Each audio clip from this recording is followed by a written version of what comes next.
Hey everyone, Scott here, and this is my Insta360 X3 360 camera.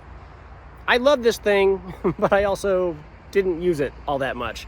I've had it for a couple years now. I was so excited to get it. I really wanted to get into 360 video, shooting 360 photos, but the truth is I never used it because, number one, it was really hard to use. It required a lot of editing, and basically all I'm telling you is that I didn't use this as much as I thought I was going to. And this pros and cons list that I'm going to be getting into right now will tell you all the reasons why. And real quick, I'm not going to be going over all the features of this thing. There are videos on YouTube that do that. This is not one of those kind of videos. I'm just telling you what my 2-year or 3-year experience with this thing was and why I'm not using it all that much. Let's just get right into it. The very first pro, the thing that I like the most about the Insta360 X3 is how much it weighs. Now, this is also a con, which I'm going to talk about in a minute, but this is a very solid feeling camera. Unlike all of my GoPros, which are very cheap and plasticky and lightweight feeling, the X3 has some weight to it, and I like that. It feels extremely premium. Everything about it feels very solid, even though the case is plastic and the lens is very delicate, which I'll talk about in a moment, and this is plastic. The rest of the body is very, very solid. The weight makes it feel good. It feels like I'm holding a premium camera, and I like that. A con is the weight. Now, this is an action camera to be used on the go when you're out and about. You're going to be having it on the end of a very long stick most of the time, or you're going to be holding it up. And usually when you're in one of those kind of situations, you want a lightweight camera. This is not that. It is heavy. It'll make your arm and wrist fatigue over time if you use it long enough. So that is definitely a con. Another major con about the X3 is the lens. Not because of the quality, because of the pictures and video that it takes.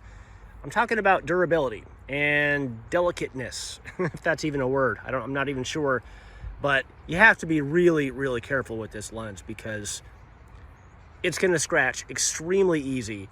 And you can see the way that it bulges out like this on both sides. It's when you set it down on anything, if it's not in the protective case, you run the risk of scratching that lens. And if you scratch it big enough, it is going to ruin everything. It's going to ruin all your video, all your pictures. And on the X3, this is especially bad because this lens is not replaceable.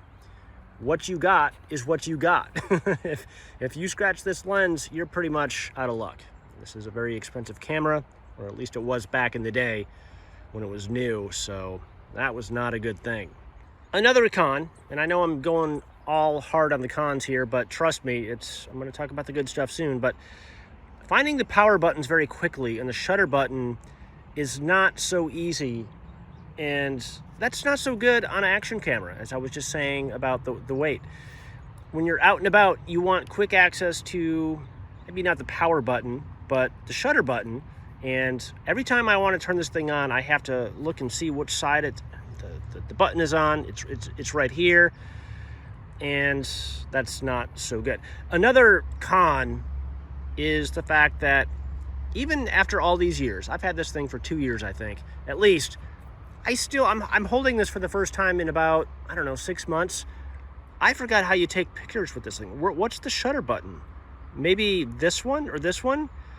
I mean, it doesn't matter for this video because I'm not going through all the features and the way that this thing works.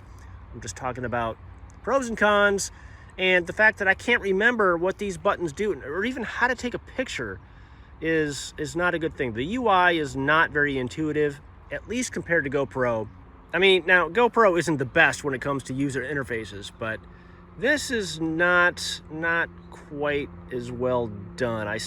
Every time I use it, it's a learning curve. I have to go back and relearn how to use this thing, how to switch modes, how to do really basic things, which is definitely a con. A pro is durability. I'm not talking about the lens, I'm talking about the body. I already talked about how heavy this thing is, but overall, it's very strong. It's a very durable body, and if you drop this thing and somehow the lens survives, you're not going to have to worry about the rest of it because it'll survive. It is very strong, and I like that. Build quality is excellent. That is a major pro of the Insta360 X3. Even after all these years, and not heavy use, but a decent amount of use, everything is still very, very sharp feeling. All the doors open very well. The buttons still work. They're not having any issues like my GoPro Hero 7 did, which is really, really good. A con would be the fact that this thing does not shoot in 4K, and this is my fault. I bought it knowing that. I didn't realize that after the fact, but again, with my Insta360 Go 3, I bought it thinking, okay, I don't really need 4K. I can shoot without it, or I can live without it. Just the novelty of having a 4K camera might be enough to get me to use this thing more often. But when it comes right down to it, I need 4K for everything that I shoot. And in 360 mode, you can't get 4K video. And the entire point of purchasing this camera was to shoot 360 video. And I don't know, it would have been so nice if it was 4K. I mean, once that novelty wore off and I realized that, okay, this is neat, but it needs to be 4K, that's when I stopped using it. So that kind of sucks. A pro would be video quality. I mean, it's not 4K, but quality, it's very sharp, very bright, about the same as a GoPro, the current GoPro, or the GoPro that was equivalent or that came out the same time as the X3. It's all good, it's all the same.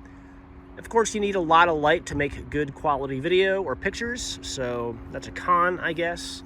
Another con is the software that is required to edit 360 videos and photos. The software that came with the Insta360 X3 is really good, actually. Some of the best video editing software I've ever used. I've got no complaints about the user interface and the way that it works and the way that you can cut video and things like that. The fact is, it's really time consuming to edit 360 video, and then if you're splicing that into another video that you're making that isn't all shot on the X3 or any 360 camera, it just adds so much to the editing process, and that's yet another reason why I didn't use this thing so much. And again, I went into this purchase knowing that it was going to require extra editing, but once I actually got into that software, I started editing and manipulating and trying to integrate those clips back into the main video that I was working on. It's just a lot of work. And you really gotta love shooting 360 video to make it work long term. Overall, I've gotta say that there were more cons to the X3 than pros, and that's why I didn't use it all that much. I was so excited to get this thing, but once I actually got outside and started using it, with the confusing menu and the fact that I couldn't shoot in 4K, the honeymoon wore off and it sat in my drawer most of the time, unused, unloved. But I will say this is a neat camera still. I still think it's a very neat camera, even though I don't use it all that much. I'm gonna hold on to it. I'm not gonna get rid of this thing until I replace this with a 4K 360 camera that can shoot those very high resolutions. I'm gonna hold on to this because I like the idea of having a 360 camera. I never quite know when I'm gonna need it, even though I haven't needed 360 video or photos for the past 2 years. I keep telling myself that I wanna shoot more of that kind of content, and that's why I'm holding on to this thing. But I think, in summary, the X3 was more of a work in progress. There is a newer version of this now that does shoot 4K video, and it has resolved some of the UI issues as well, I believe. So I'm gonna get that eventually. The reason why I'm holding off is because I'm not shooting 360 video or photos all that much. And it's kind of a waste of money if I'm not gonna be doing that kind of content. So anyway, decent camera, neat. It's more neat than anything else. If you have any questions or comments, leave them down below. I will get to them as soon as I can. Thanks for watching, and I'll catch you in the next one.